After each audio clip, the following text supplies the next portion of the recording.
नमस्कार भाई और बहनों। आज मैं आपको जो है साधना, उपासना और भक्ति के बारे में कुछ बातें बताऊंगा। हम जब अपने जीवन में कई समस्याओं से परेशान हो जाते हैं और जब किसी प्रकार से कोई समस्या या कोई रास्ता में दिखाई नहीं देता है, तब हम भगवान की शरण में जाते हैं।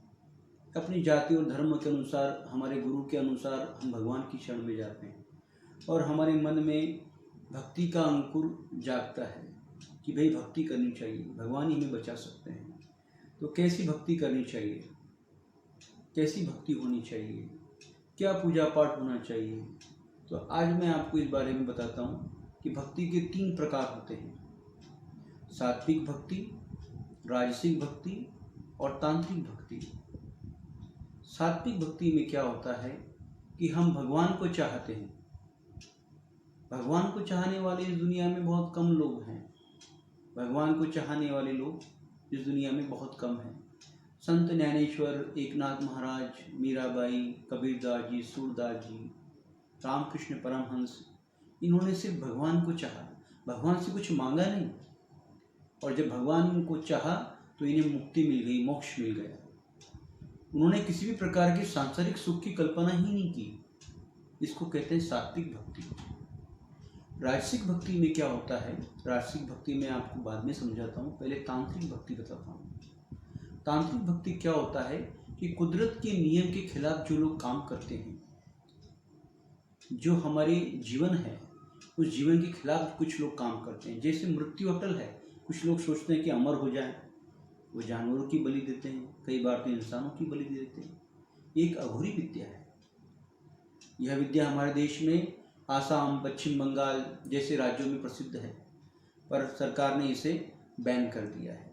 और इस भक्ति को करना मतलब खुले बिजली के तारों को हाथ लगाकर आत्महत्या करने जैसा है। इसलिए इस क्षेत्र में नहीं जाना चाहिए, अघोरी विद्या, तांत्रिक में नहीं जाना चाहिए।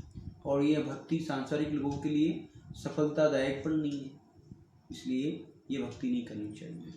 अब हम सांसारिक लोग जो हैं, हमको कौन सी भक्ति करनी चाहिए? तो इसमें हमको राजसिक भक्ति करनी चाहिए।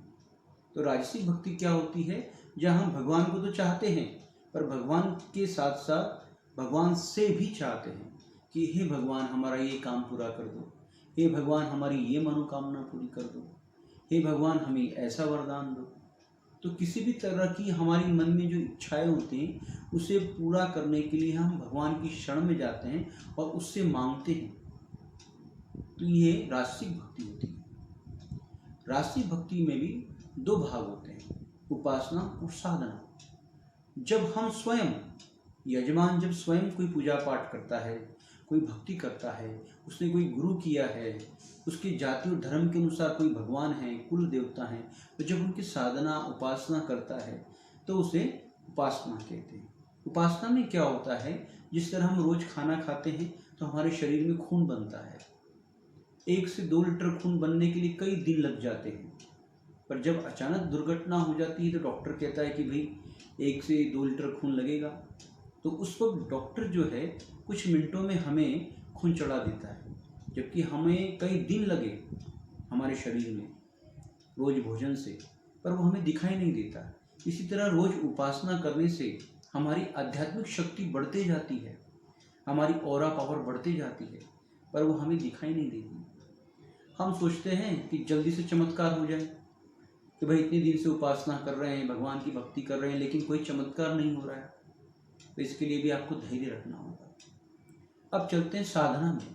तो साधना क्या होता है कि यजमान स्वयं कुछ नहीं करता, इसमें ब्राह्मणों को बुलाता है। ऐसे ब्राह्मण जो प्रकांड पंडित है, ज्ञानी हैं, विद्वान हैं, जो साधना के मार्ग को जानते हैं, तब वो ब्राह्मण को बुलाकर यजमान संकल्प देता है, अपने मन के जैसे काम करने के लिए संकल्प देता है। तो साधना से सिद्धि प्राप्त होती है और सिद्धि से शक्ति प्राप्त होती है, और वही शक्ति हमारी समस्याओं से हमें छुटकारा दिलाती है। इसलिए साधना जो है उपासना से भी ज़्यादा हमें जल्दी प्रभाव देती है। और साधना जब हम संकल्प लेते हैं तो साधना का एक निश्चित समय होता है, उस निश्चित समय में वह हमें पूर्ण करनी पड़ती है।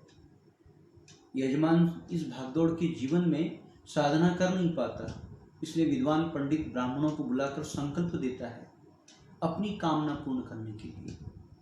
किसी की शादी ब्याह का संकल्प होता है, किसी का आर्थिक वृद्धि का होता है, किसी का कोर्ट कचहरी बाधा से होता है, और भी कई समस्याएं हैं। किसी की लक्ष्मी प्राप्ति के लिए होता है, किसी की निरोगी काया के लिए होता है। इन सब चीज़ों के लिए वो ब्राह्मणों को बुलाकर संकल्प देता है, और उस संकल्प में जब उस निश्चित समय में वह संकल्प पूर्ण करके वह साधना सिद्ध होती है और वह हमें जो है शक्ति प्रदान करती है और यजमान का कार्य सिद्ध होता है। पर आपको इन सब बातों पर विश्वास रखना होगा, धैर्य रखना होगा, शांति रखनी होगी। कुछ पाने के लिए कुछ देना भी पड़ता है। भगवान की कृपा और वरदान चाहिए तो ब्राह्मणों को कुछ दान दक्षिणा भी देना पड़ता है, और इस तरीके से आप उनके द्वारा की गई भक्ति से भी मुक्त हो जाते हैं। अब कुछ लोग कहते हैं कि पंडित जी हमने तो बहुत कुछ किया पर कुछ फर्क नहीं पड़ा, पर ऐसा होता नहीं है। अगर आपने विद्वान पंडित और ब्राह्मणों से करवाया है तो उसका रिजल्ट आपको जरूर मिलता है, आज नहीं तो कल मिलता है। जिन देवताओं को हम संकल्प देकर इस अंतरिक्ष में बुलाते हैं वो देवता कभी भी जो है वरदान दिए बिना आपको जाते नहीं, आज नहीं तो कल आपको वरदान मिलता ही है। इसी के साथ में आज की बातचीत यहीं समाप्त करता हूँ। अगर आपको मुझसे कुछ परामर्श करना है तो नीचे डिस्क्रिप्शन बॉक्स में मेरा मोबाइल नंबर दिया है, आप मुझसे संपर्क कर सकते हैं।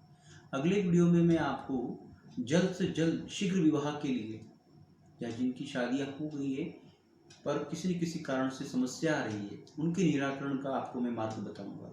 आज के लिए इतना ही, धन्यवाद।